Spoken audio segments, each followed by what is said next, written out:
This is Danny Remix.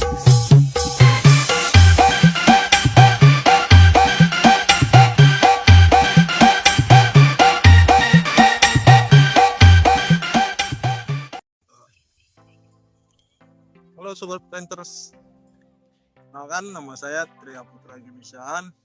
Saya dari kampus Institut Teknologi Sawit Indonesia dari prodi atau jurusan budidaya perkebunan. Di sini saya akan menjelaskan tentang manfaat, tujuan dan keuntungan dari replanting pada perkebunan kelapa sawit. Yang pertama adalah kenapa dilakukannya planting pada perkebunan kelapa sawit.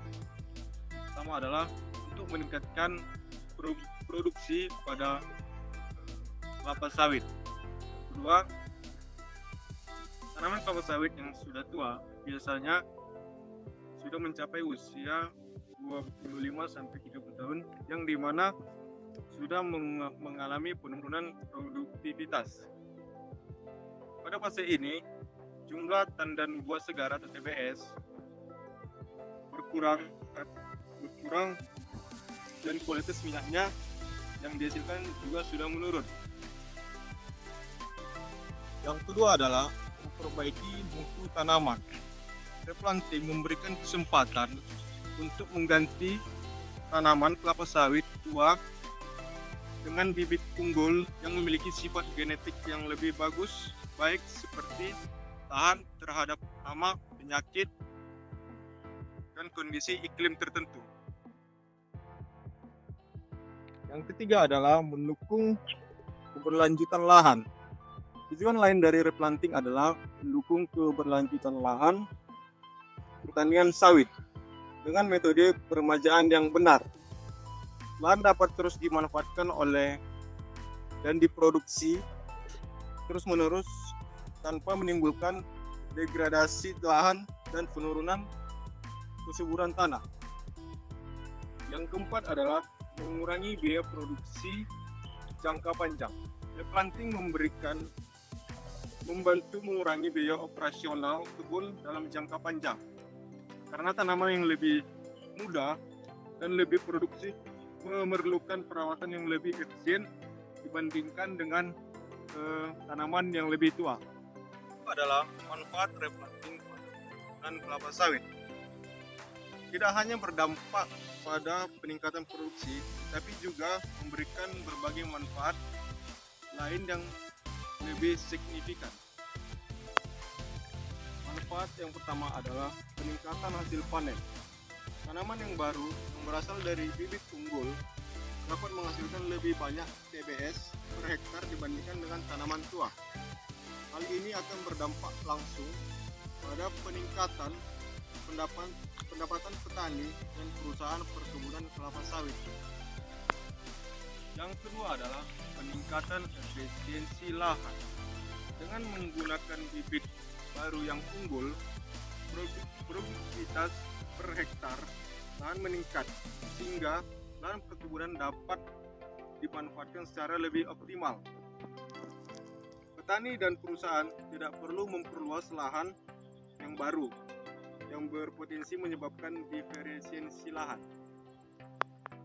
Yang ketiga adalah perbaikan lingkungan. Replanting memberikan kesempatan untuk mengadopsi praktik pertanian yang lebih ramah lingkungan, seperti penggunaan teknik agroforestry, pengolahan air yang lebih baik, serta penerapan teknik dan pemupukan yang tepat. Hal ini akan menjaga kesuburan tanah dan kelestarian lingkungan pada perkebunan kelapa sawit. Manfaat yang keempat adalah peningkatan kualitas TPO atau crude palm oil. Tanaman baru cenderung menghasilkan kadar minyak yang lebih baik dan lebih tinggi, yang pada akhirnya akan meningkatkan kualitas CPO yang dihasilkan. Minyak sawit dengan kualitas lebih tinggi lebih kompetitif di pasar internasional.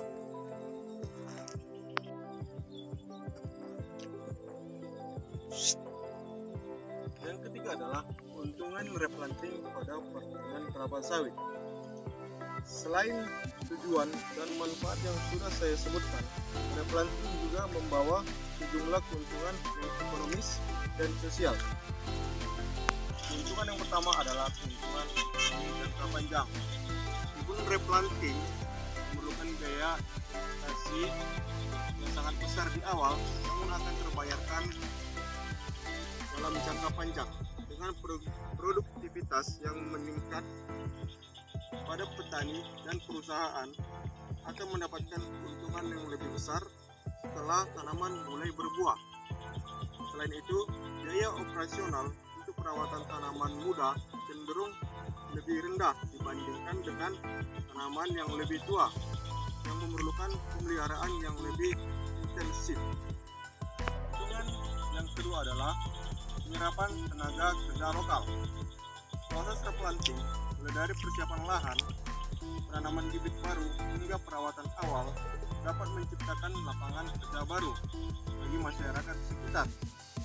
Hal ini dapat meningkatkan ekonomi lokal dan memperbaiki manfaat sosial yang lebih luas dan lebih baik. Keuntungan yang ketiga adalah mendukung sertifikasi berkelanjutan. Dalam era modern, banyak pembeli minyak sawit internasional menuntut produk yang bersertifikat berkelanjutan seperti RSPO.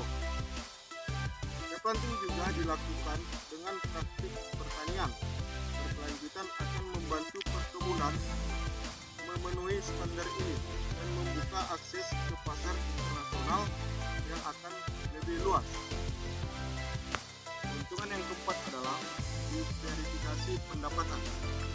Pada beberapa kasus, proses replanting juga memungkinkan petani untuk menanam tanaman selama masa non-produktif tanaman sawit.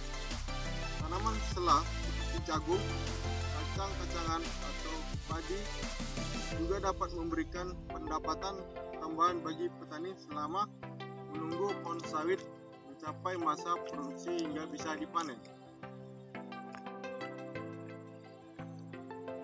Nah, dengan demikian, replanting pada perkebunan kelapa sawit bukan hanya merupakan tindakan untuk meningkatkan produktivitas, tetapi juga bagian penting dari segi jangka panjang untuk berkelanjutan investasi sawit, perlindungan lingkungan, serta kesejahteraan petani dan pekerja di sekitar perkebunan kelapa sawit. Mungkin sekian video yang bisa saya sampaikan dan saya jelaskan. Jika ada kesalahan ataupun salah kata dalam video tersebut, saya minta maaf. Semoga video ini bisa bermanfaat bagi rekan-rekan, teman-teman, dan masyarakat untuk planters yang berkelanjutan. Salam planters.